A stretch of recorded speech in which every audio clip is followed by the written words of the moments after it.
Hi everyone, আজকে আমি আসছি নেদারল্যান্ডসের একটা বিখ্যাত ইউনিভার্সিটি টিলবার্গ ইউনিভার্সিটিতে। আপনারা যদি কখনো আসেন এই ইউনিভার্সিটিতে দেখবেন যে বিশাল বড় এরিয়া নিয়ে ইউনিভার্সিটিটা। আমার যে ইউনিভার্সিটি সেটা হচ্ছে ইউনিভার্সিটি অফ অ্যাপ্লাইড সায়েন্স, আর এটা হচ্ছে টিলবার্গ ইউনিভার্সিটি। মানে নেদারল্যান্ডসে দুই ধরনের ইউনিভার্সিটি আছে, একটা হচ্ছে যে রিসার্চ ইউনিভার্সিটি আর একটা হচ্ছে অ্যাপ্লাইড সায়েন্স ইউনিভার্সিটি। আর নেদারল্যান্ডসে অ্যাপ্লাইড সায়েন্স ইউনিভার্সিটিতে 1 বছর পড়ার পরে রিসার্চ ইউনিভার্সিটিতে আসা যায়, মানে 1 বছর একটা রিকোয়ারমেন্ট লাগে। আর আমি যতটুকু জানি যে বাংলাদেশ থেকে আসতে হইলেও রিসার্চ ইউনিভার্সিটিতে 13 ইয়ার্সের স্টাডি লাগে, তো এই কারণে একটু কঠিন।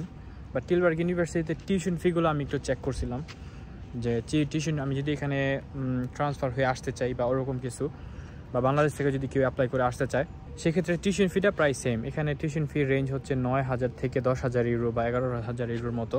আর টিলবার্গ ইউনিভার্সিটিতে অনেকগুলা মাস্টার্স প্রোগ্রাম অফার করে। আর এই ইউনিভার্সিটির র্যাঙ্কিংয়ের কথা যদি বলি, তাহলে এই ইউনিভার্সিটিটা বরাবরই হচ্ছে ওয়ার্ল্ড ওয়াইড র্যাঙ্কিংয়ে টপ 100-এর ভিতরে থাকে, সবসময় থাকে।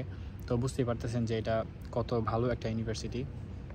এই ইউনিভার্সিটিতে এইচএসসির পরে সরাসরি অ্যাপ্লাই করা যায় না, কারণ এখানে 13 ইয়ার্সের স্টাডি দরকার হয়। লাইক আমি যদি এখানে আসতে চাই তাহলে হচ্ছে আমার আভান্স ইউনিভার্সিটি থেকে 1 বছরের স্টাডি দেখায় আমি ইউনিভার্সিটিতে আসতে পারবো। ওইরকম বাংলাদেশ থেকেও সেম, আপনি বাংলাদেশ থেকে অ্যাপ্লাই করতে চাইলে এইচএসসি এর পরে 1 বছরের ইউনিভার্সিটি স্টাডি দেখাইতে হয়, অথবা কিছু ফাউন্ডেশন প্রোগ্রাম আছে ওগুলোতে অ্যাপ্লাই করা যায়। আর এই ইউনিভার্সিটিতে সাবজেক্ট বলতে সোশ্যাল সায়েন্স বা বিজনেস ল, ইকোনমিক্স এই টাইপের কিছু সাবজেক্ট আছে। ব্যাচেলরে আপনারা অ্যাপ্লাই করতে চাইলে আইএলটিএস 6 মিনিমাম থাকতে হয়। মাস্টার্সে অ্যাপ্লাই করতে চাইলে 6.5 বা তার উপরে থাকতে হয় আইএলটিএসে। আর মাস্টার্সে অবশ্যই আপনার ব্যাচেলারের যে রেজাল্ট, ব্যাচেলারের 3 পয়েন্টের উপরে থাকতে হয়। আর এখানে 2টা স্কলারশিপ অপশন আছে। প্রথমটা হলো অরেঞ্জ টিউলিপ স্কলারশিপ, আরেকটা হচ্ছে হল্যান্ড স্কলারশিপ। তো এই 2টা স্কলারশিপে আপনারা চাইলে আবেদন করতে পারেন। তো আজকের মতো এই পর্যন্তই।